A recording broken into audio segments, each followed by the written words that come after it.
આજે જેટલા પણ એપ્લિકન્ટ ઇનસાઇડ કેનેડા છે એ લોકો એમની મિસ્ટેકના લીધે સફર કરી રહ્યા છે.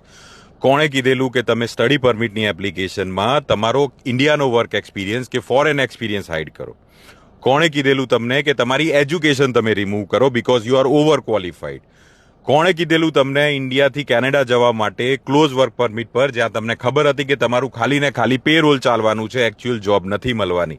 આ બધા કન્સર્ન્સ એ એપ્લિકેન્ટ્સના છે કે જે લોકો અત્યારે કન્સલ્ટેશન્સ બુક કરે છે ને પછી એ લોકો પૂછે છે કે સર હવે આને ફરીથી ક્લેમ કરાય કે ના કરાય. It's a big challenge. See it's a big mess, right? Already તમે એપ્લિકેશનમાં એકવાર મેસ કરી ચૂક્યા છો.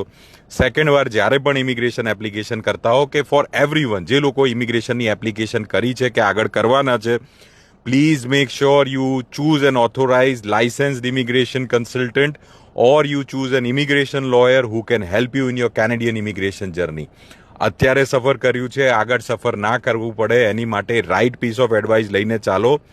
મોંઘું પડે કે સસ્તું પડે, but right piece of advice લઈને ચાલો. હું એવું નથી કહેતો કે ખાલી મારી જોડે કામ કરો. જે એપ્લિકેન્ટ તમને જે બી એપ્લિકેન્ટ છે એમને જે કન્સલ્ટન્ટ પર કોન્ફિડન્સ હોય, જેના પર કોન્ફિડન્સ આવતો હોય કે એ લોકો એમને હેલ્પ કરી શકશે, રાઇટ વેથી રાઇટ એડવાઇસ આપશે. LMIA વેચવાની વાત નહીં કરે, PRના PNP વેચવાની વાત નહીં કરે, RCIP RNIP વેચવાની વાત નહીં કરે, AIP વેચવાની વાત નહીં કરે. એવા કન્સલ્ટન્ટ જોડે ઓપિનિયન લો.